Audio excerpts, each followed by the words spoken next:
Hey, cool hip peeps. Welcome back to Catechism with Chris. I like that. Only because it rhymes. All right, where we're picking up today, page 846 of the 1979 Book of Common Prayer. And our topic today is going to be God the Father. God the Father. I let that sink in because if you're like me, those dramatic pauses, right? They help. What? What's going to be happening? Here's the first question. What do we learn about God as creator from the revelation to Israel? So remember in our last segment, we learned that God has revealed himself not only through nature, but also through the prophets. And so what do we learn about God as creator from the revelation to Israel through those prophets? Well, the answer is this. We learn that there is one God, the Father Almighty, creator of heaven and earth, of all that is, seen and unseen. One creator, one God, one Father. That's called monotheism. That's a big fancy word for those who, like us, believe there is only one God. Not many gods, one God. And that one God has revealed himself. And he has revealed himself first as Father. Well, what does this mean, is the question. Here's the answer. This means that the universe is good, that it is the work of a single loving God who creates, sustains, and directs it. I love it. We take it back to the creator creation. Now we're going to move it into relationship, where there is one Father, one God, the creator of all things, everything that we can see and that we do know about, and everything that we can't see that we don't know about. Not only did this wonderful Father create everything, but actively sustains everything and directs it. That's a beautiful thing. When I create or make music, if I create it, it comes from me. And because I created it, it's very special to me. We learned that. I also sustain that music. That's why yeah, I know. I know. Check out our song, this or that. I know. That's me sustaining the song that I wrote, trying to keep it going and directing it to try to reach who it's intended for. And so we can see that even with God. When we think of maybe even parenting, one parent has a child and guides that child, teaches that child, provides all that the child needs to sustain itself. And not every circumstance is like that, I know that, but in most common circumstances, I mean, there are always exceptions to everything. I mean, everything, right? Here's the question. What does this mean about our place in the universe? Now, that's actually a thought-provoking question, isn't it? In the realm of philosophy, we could drop our glasses and we could hypothesize and theologize all day about that question, but that's probably boring for a lot of folks, so I won't do that. I'll give you the answer. It means that the world belongs to its creator and that we are called to enjoy it.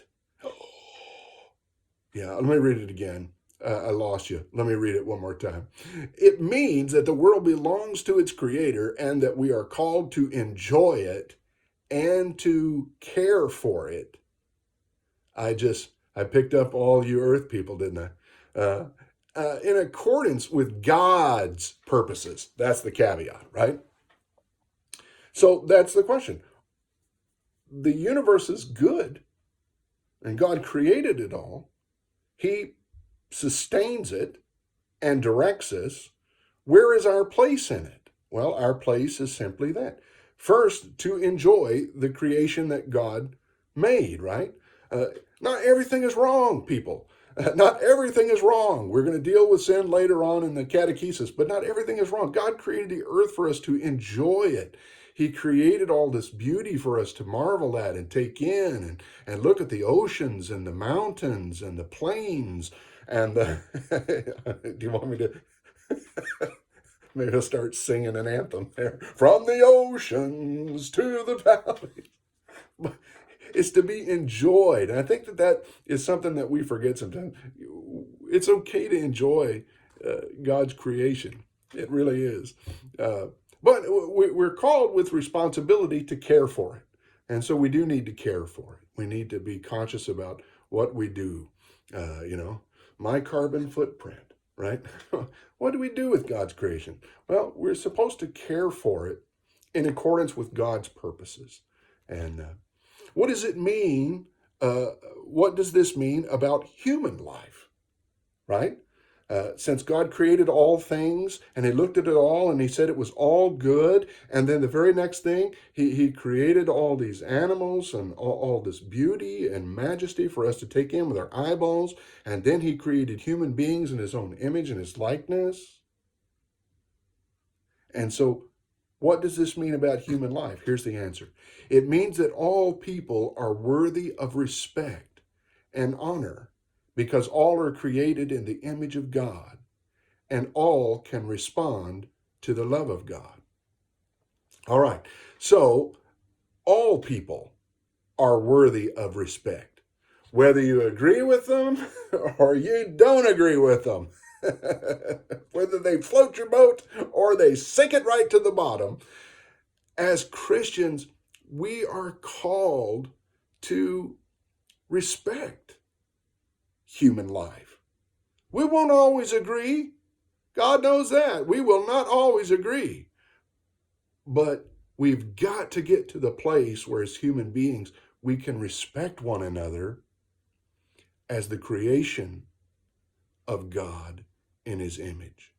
Human life itself is very, very sacred. We have got to get that in the gray matter. Human life is sacred to God, and we are called to respect it.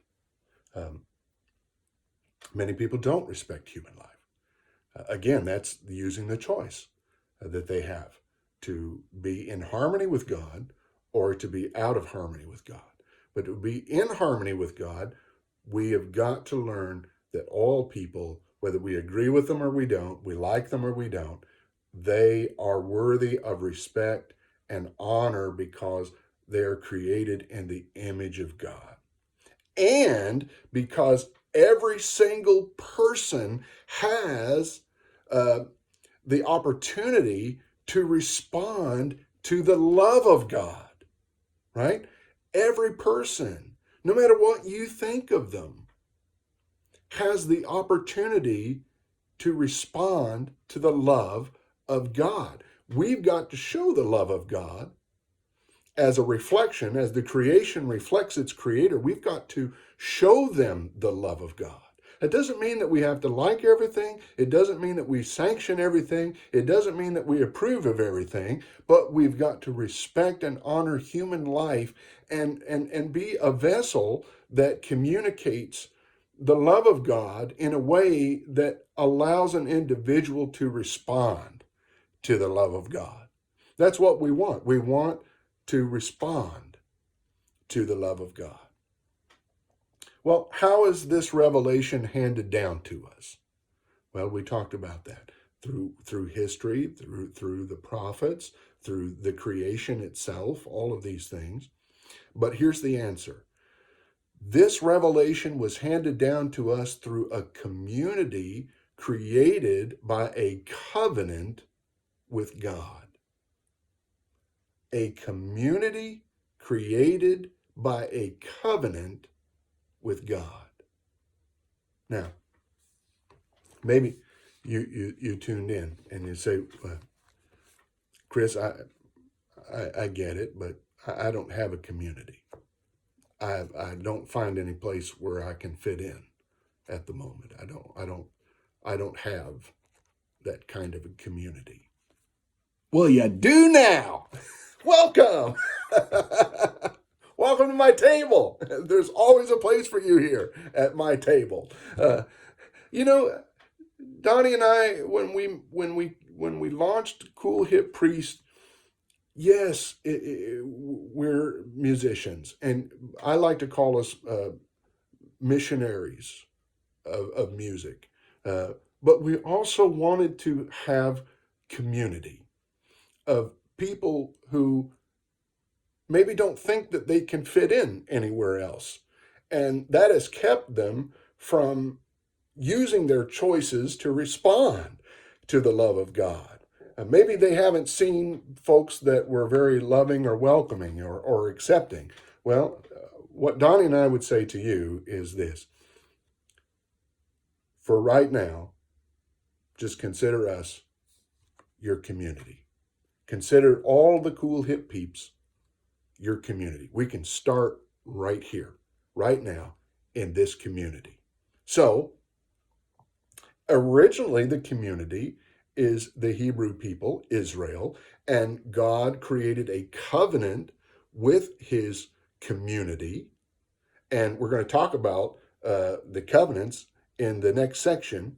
But what I'm saying to you today is, how about you and I come into covenant with one another to be in community with one another? How about that? You say, well, I'm not an Anglican. That's okay. You say, well, I don't really know if I'm anything right now. That's okay too. We would say, come on in. Come on in. Pick a seat at the table. Hang out with us. And we'll give you a place where you can learn, a place where you can grow, where you can ask your questions, where you can have community. Simple as that. We love you. Really, that's all of this is because we love God and we love you. We're not trying to be rock stars. We're not trying to be popular. We're not selling millions of records. We're not trying to do that. We just want to be a community where you feel like it's okay. Maybe it's your first step toward anything that concerns God. It's all right. Come on in. The water's warm. We are created to be in community and to have a covenant with God. And that covenant is very important. It's an agreement. We're going to talk about that in the next section. So we say, on behalf of Cool Hip Priest, come on in. The door is open. We're not here to judge you. We're not here to point our fingers at you. We've got none to point. You know the old saying, if you point your finger at somebody, you've got the rest of them pointed back at you, right? And so we're not here to throw stones. I'm not here to judge you. I'm not here to condemn you. I am here to love you. I am here to give you a safe place to discover God.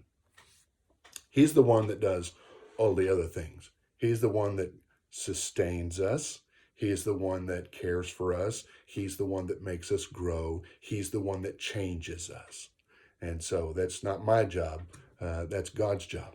And so I'm offering you a safe place at the table where you can come and be in community with this little f Father as we seek to reflect the great capital F Father God. So if you don't have a community, well, you do now. Okay, I digress. Hey, we love you. Until next time, this is The Catechism with Chris. Oh, dramatic effect right there. The movie music. Hey, we love you. Till next time. Bye-bye.